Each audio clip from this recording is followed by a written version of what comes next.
안녕하세요. 책 읽어주는 여자 박정순입니다. 인생 후반전 두려움 없이 서두름 없이 최주섭 작가의 책입니다. 오늘은 제4장 여가와 일의 관계에 대해서 읽어드리겠습니다. 여가 활동. 정년 퇴직을 앞둔 지인에게 인생 후반전 계획을 물었더니 이렇게 대답했습니다. 연금으로 생활하면 되니까 취미생활이나 하려고요.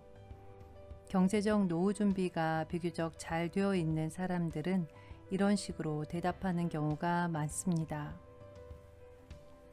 그런데 여가 활동만으로 약 40년에 걸친 인생 후반전 전체를 커버할 수 있을까요?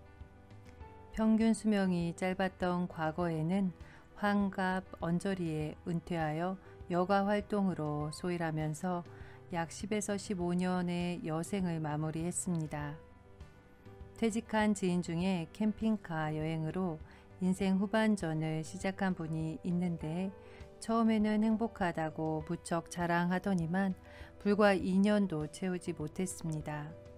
일과 삶을 동일시하는 방식으로 살아오다가 여가 활동만으로 수십 년의 인생 후반전을 채운다는 것은 쉬운 일이 아닙니다. 남들이 한창 일하는 시간에 골프나 여행을 즐길 수 있다고 자랑해야겠지만 속으로는 이게 아닌데 하는 생각이 일어나기 마련입니다. 나 홀로 백수 생활을 오래 하게 되면 내면에서 상실감, 권태감, 소외감이 커질 수밖에 없기 때문입니다. 과거에는 인생살이의 과정을 연령 분할적인 관점으로 보았습니다. 청년기에는 공부, 성인기에는 일, 노년기에는 여가 활동만 중시하는 방식입니다. 요즘은 연령 통합적인 관점이 대세인데 특히 100세의 시대가 되면서 노년기의 일도 중요시되고 있습니다. 학습, 일, 여가를 따로 구분해서 보는 것이 아니고 시기별로 비중만 약간씩 조정하는 것입니다. 노년기에는 여가 활동의 비중을 높이면서 학습과 일도 병행해야 균형 잡힌 행복한 삶을 살 수 있습니다. 일의 중요성.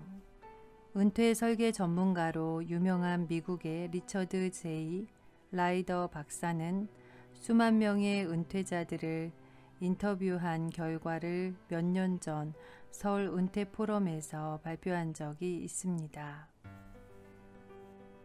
그에 따르면 미국의 베이비 부머 은퇴자들은 인생 이막에서는 젊었을 때 해보지 못한 리스크를 감수하며 용기를 내어 새로운 일에 도전하라, 나에게 맞는 일을 찾으라 라고 공통적으로 강조했다고 합니다.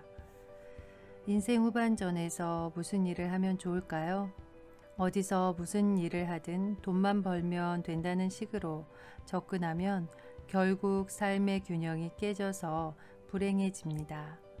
은행 간부로 정년 퇴직한 지인 중에 유치원 통학버스를 운행하는 분이 있습니다. 그는 젊은 학부모들의 갑질 때문에 늘 화가 나 있고 불만을 입에 달고 삽니다. 일을 통하여 돈은 벌지만 삶은 불행한 방향으로 굴러가고 있는 셈입니다. 이처럼 돈을 벌기와 삶을 살기가 반대 방향으로 굴러가면 불행하고 지속 가능성이 떨어집니다. 젊을 때는 이런 문제를 신경 쓰지 않아도 괜찮았습니다. 학교를 졸업하고 취직하고 결혼하고 아이 낳아 기르고 진급하면서 돈을 벌기와 삶을 살기가 저절로 균형을 이루며 굴러왔기 때문입니다. 그러나 인생 후반전에서는 이런 문제가 저절로 해결되지 않습니다. 남들이 보기에 거창하고 그럴듯한 일을 해야 한다는 이야기가 아닙니다. 저자의 또 다른 지인은 앞의 사례와 똑같은 유치원 통학버스 운행을 하고 있습니다. 그는 일에 대한 행복도가 높아서 저자가 보기에도 인생 후반전을 활력 있게 잘 살아가고 있습니다. 그는 자신의 일을 어린 천사를 돕는 의미 있고 재미있는 일이라고 규정하면서 자신을 천사 도우미로 자부하고 있습니다. 똑같은 일을 똑같은 환경에서 하고 있는데 누구에게는 지옥이고 누구에게는 천직이 될 수 있다는 것입니다. 일 대신에 봉사활동을 원하는 퇴직자들도 많습니다. 부부가 일부러 때를 맞추어 동시에 정령 퇴직한 지인이 있습니다.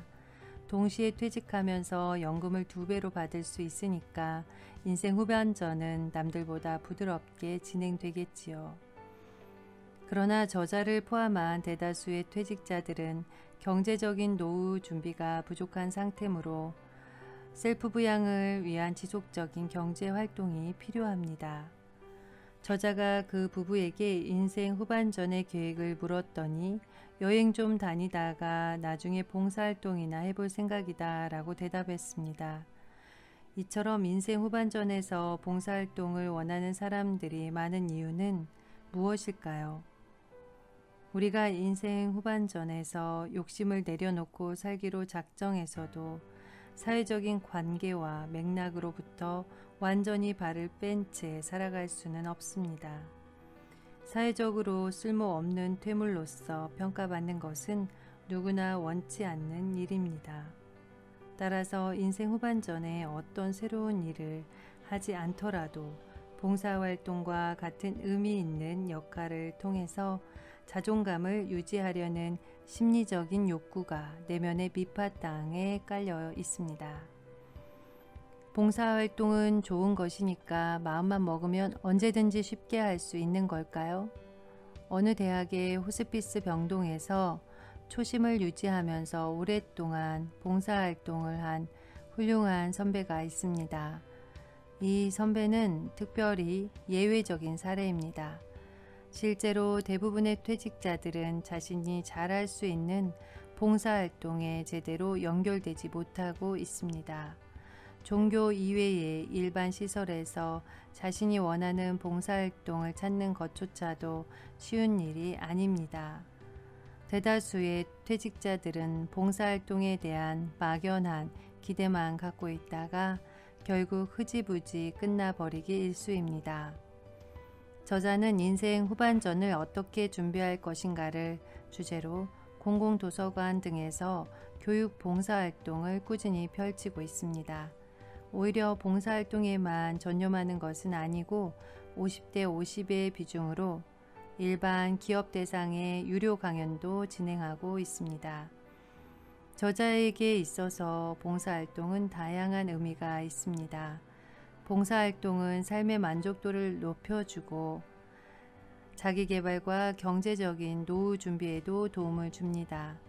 이처럼 봉사활동도 자신의 강점과 잠재력을 사회적으로 의미있게 잘 활용해야만 유지될 수 있습니다. 내가 진정으로 재미있게 잘할 수 있는 봉사 아이템을 골라서 상당 기간의 체계적인 준비 과정을 거쳐야 합니다. 나중에 할 일이 없으면 봉사활동이나 한다라는 식으로 쉽게 생각할 문제가 아닌 것입니다. 제5장 내려놓음에 대하여. 진정한 내려놓음. 휴대폰을 정리하다가 반가운 이름 하나를 발견했습니다. 그는 동네의 테니스 동호회에서 함께 활동하다가 이사를 간 지인인데 오랫동안 연락을 끊고 지냈습니다. 저자는 설레이는 마음으로 전화를 걸었는데 그의 목소리를 듣는 순간 활력이 없음을 금방 눈치챘습니다. 그는 5년 전에 교직에서 은퇴했는데 지금은 다 내려놓고 마음을 비웠다라고 말했습니다. 이처럼 환갑 언저리에 있는 사람들이 세상살이를 마치 달관한 듯 말하는 경우를 종종 봅니다. 저자는 그들이 어떤 관점에서 그렇게 말하는 것인지 궁금합니다. 많은 퇴직자들이 은퇴 후반전에서 재취업을 시도하지만 반복적인 실패를 경험합니다. 운이 좋아 재취업이 되어도 그리 길지 않은 기간 동안 임시직과 실업 사이를 오락가락 하다가 결국 한계 상황에 이르게 됩니다. 그럴 때 이제는 다 내려놓고 마음을 비웠다라고 말합니다. 또한 건강이 악화돼서 사회생활이 어려운 상태가 되었을 때도 이런 식으로 말합니다. 이런 것이 과연 진정으로 내려놓고 마음을 비운 것일까요? 어쩔 수 없는 절망 상태를 합리화하려는 일종의 방어 기제라고 보는 것이 더 정확하지 않을까요? 돈, 지위, 명예 등의 성공에 대한 욕심은 여전한데 현실적인 여건이 따르지 못하니까 어쩔 수 없이 절망하고 체념하는 것은 진정한 의미에서의 내려놓음이 아닙니다. 그것은 부정적인 마음 현상의 하나로서 또 다른 고통의 씨앗을 심는 일이 될 수 있습니다. 인생 후반전에서는 진정한 의미에서의 내려놓음이 필요합니다. 그것은 삶의 목표를 성공 중심에서 행복 중심으로 바꾸는 것입니다. 또한 그것은 외적 성장만을 중시하는 삶의 방식에서 벗어나 내면을 튼실하게 하는 삶의 방식으로 바꾸는 것입니다. 우리는 오전 인생에서 성공을 목표로 쉼없이 달려왔습니다. 성공이란 일반적으로 돈, 명예, 지위와 같은 외적 욕구를 이루어내는 것입니다. 성공하는 과정에서 건강을 잃거나 가족을 포함한 인간관계가 엉망진창으로 망가진다면 성공한 실패자의 다름 아닐 것입니다. 사업가로서 돈을 많이 번 어떤 지인은 가족으로부터 골칫덩이 취급을 받고 있습니다. 돈과 명예에 대한 집착이 너무도 강하기 때문입니다. 그의 형태는 2019년 초에 방영되었던 스카이 캐슬이라는 드라마에서 피라미드를 보며 집착하던 주인공과 닮았습니다. 호스피스 운동의 선구자였던 엘리자베스 퀴블러 로스에 따르면 삶의 끝자락에 있는 사람들이 가장 많이 남긴 후회는 나는 돈의 노예였어. 나는 내가 하고 싶은 일을 한 적이 없어 라는 것이었다고 합니다. 그들의 후회로부터 얻을 수 있는 교훈은 수많은 사람들이 죽음의 문턱에 이르러서야 비로소 성공한 실패자로 살아왔음을 알아차리고 진정으로 후회하게 된다는 것입니다. 경험의 유연성. 공공기관에서 고위직 임원으로 은퇴한 어떤 지인은 자신의 경험을 사회적으로 재활용할 수 없는 현실이 매우 안타깝다고 만날 때마다 흥분합니다. 이처럼 나이 든 사람들은 자신이 오랫동안 쌓아온 경험의 가치를 일반적으로 과대평가하기 일쑤입니다. 또한 그는 자신의 소유한 경험을 후배들이 귀담아 듣지 않는 분위기에 대해서도 늘 불평합니다. 실제로 많은 젊은이들이 선배들의 경험을 무시하거나 평가절하하기도 합니다. 우리들이 그동안 쌓은 경험이란 것이 지금의 시점에서 사회적으로 과연 얼마나 큰 가치가 있을까요? 직업의 종류와 일의 성격에 따라서 천차만별이겠지만 저자의 경우는 거의 제로 수준에 가깝다고 생각합니다. 저자는 금융권에서 28년간 근무했는데 그 당시의 지식과 경험이 5년이나 지난 현재 시점에서 업무적으로 무슨 도움이 되겠습니까? 제가 만약 과거의 경력을 근거로 아직도 금융 전문가를 자칭한다면 우스꽝스러운 일이 될 뿐입니다.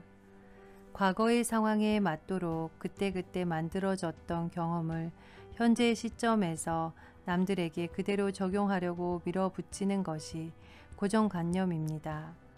고정관념은 개인적, 시대적인 다양성과 차이를 무시하고 자신의 경험을 타인에게 일반화하려는 관념입니다. 젊은이들은 고정관념이 강한 사람들에게 진절머리를 내면서 꼰대라고 비하하며 부르기도 합니다. 옳고 그르고 좋고 나쁜 것은 늘 변화하는 개인적, 시대적인 조건에 따라서 다를 수밖에 없습니다. 제7장 중간지대 황무지. 이전 것의 종결. 인생 후반전으로 나아가기 위하여 거쳐야 할 첫 단계는 이전 것을 종결하고 한마음 바꾸어 담대하게 세상을 대하는 자세입니다. 저자는 퇴직 후 처음에는 막연한 자신감으로 미래를 낙관했지만 새로운 역할 찾기에 실패하면서 불안감이 커졌습니다. 그럴수록 이전의 직장에서 누렸던 것들이 자주 떠올랐습니다. 오래되고 익숙하고 좋은 것들에 대한 미련을 내려놓는 것은 쉬운 일이 아닙니다. 나를 보호하고 있던 든든한 보호막을 제거하고 무방비 상태에 놓이는 것이기 때문입니다. 그래서 이제는 더 이상 이전의 것들이 통하지 않게 되었다는 사실을 잘 알면서도 마음은 여전히 이전의 것에 들러붙어 있습니다. 새로운 시작을 위해서는 이전 것의 확실한 종결이 필요합니다. 이전 것의 종결이란 연극으로 치면 커튼을 내리는 것과 같습니다. 인생 2막이라는 용어는 연극에서 비롯되었습니다. 막을 내린 상태에서 배우, 줄거리, 무대장치 등을 모두 바꾼 후에 새로운 막을 올리는 것입니다. 지금과는 달리 평균 수명이 짧았던 과거에는 정년 퇴직 후에 얼마간의 여생을 살다가 끝났기 때문에 인생 2막이란 용어 자체가 없었습니다. 연극에서 이전과 똑같은 이야기를 새로운 막에 다시 올릴 수는 없는 일입니다. 새로운 막을 올린다는 각오로 도전하는 것이 진정한 인생 2막을 사는 자세라고 생각합니다. 이전 것에 기대어 단순히 몇 년간 더 버티려는 방식은 인생 2막이라고 말할 수 없습니다. 저자는 이것을 1.1 인생이라고 표현합니다. 예를 들면 어떤 직장에 고위직으로 퇴직한 사람이 산하기관에서 몇 년 더 버티다가 완전히 은퇴하는 것과 같습니다. 이전 것의 종결은 지난 삶을 부정하자는 것이 아닙니다. 이미 지나간 것들을 과감히 내려놓고 새로운 삶의 방식으로 전환해야 진정한 인생 2막이 될 수 있다는 이야기입니다. 중간지대. 오전 인생과 오 인생 사이에 제2사춘기인 중간지대 황무지가 있습니다. 이전 것의 종결과 새로운 시작이라는 두 영역에 양다리를 걸치고 갈팡질팡하는 시기입니다. 잘 나가던 시절이 끝났다는 상실감으로 공허하기도 하고 그것을 대체할 만한 무언가에 얼른 뿌리를 내리지 못해서 불안하기도 한 때입니다. 이 시기에 민물 같은 변화와 침체에 압도당해서 어쩔 줄 모르고 갈팡질팡하는 사람들이 많습니다. 따라서 이 시기를 제2사춘기 또는 사춘기라고 부릅니다. 우리가 젊었을 때 사춘기를 거쳐야만 성인으로 탈바꿈 될 수 있었듯이 제2사춘기를 거쳐야만 새로운 삶으로 나아갈 수 있게 됩니다. 우리는 이 시기에 총체적 변화와 위기를 체험하는데 이것이 삶에서 갖는 긍정적인 의미는 무엇일까요? 전환 이론의 대가인 윌리엄 브리지스는 이 시기의 혼란을 빨리 벗어나려고만 발버둥치지 말고 오히려 깊이 탐험할 필요가 있다. 따라서 가능한 오래 지속하라 라고 조언했습니다. 이 시기의 변화와 위기를 체험하는 과정에서 참된 자아를 성찰하고 인생 후반전의 원천 에너지인 내면의 힘을 기를 수 있기 때문입니다. 심리학자 융도 이 시기를 총체적 위기를 경험하면서 동시에 내면의 진정한 자기를 만나고 정체성을 실현할 수 있는 과정이라고 규정한 바 있습니다. 저자의 체험으로 볼 때 인생 후반전으로의 전환은 총체적 변화 및 위기, 저항과 혼란의 체험, 내면의 힘 기르기, 새로운 삶으로 나아가기의 과정으로 진행됩니다. 인생 후반전은 전반전의 종료와 동시에 매끄럽게 이어 달리는 계주 경기가 아닙니다. 중간지대 황무지에 상당 기간 멈추어 선 채로 견딤과 기다림의 과정을 거쳐야만 합니다. 이 시기의 혼란을 빨리 밀쳐내고 앞으로 나가려고 하는 조급함을 경계해야 합니다.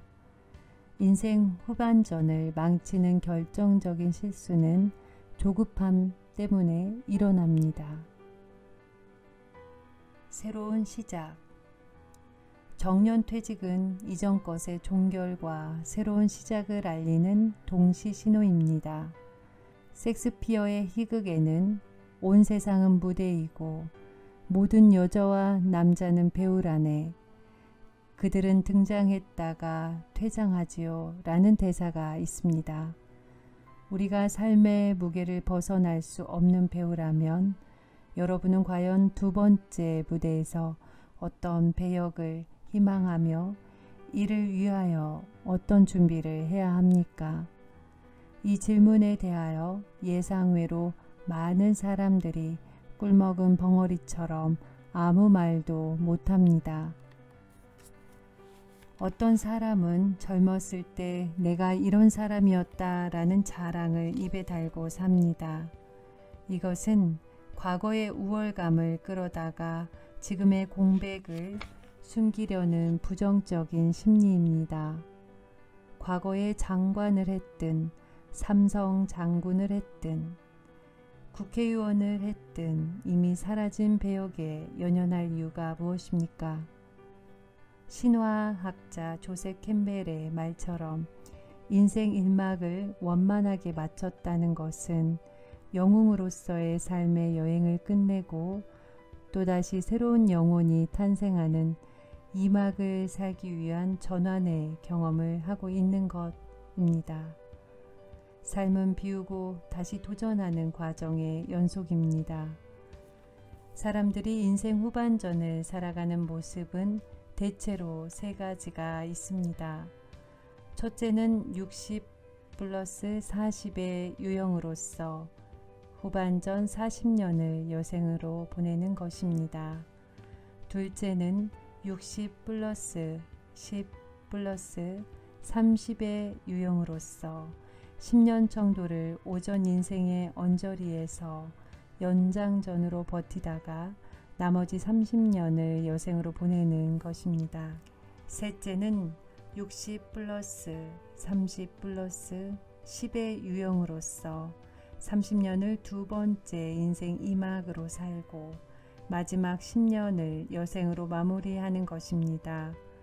심리학자 버니스 뉴가트는 세 번째 유형의 사람을 일컬어 액티브 시니어라고 불렀는데 은퇴 후에도 하고 싶은 일을 적극적으로 실천하면서 사회활동을 계속하는 사람입니다.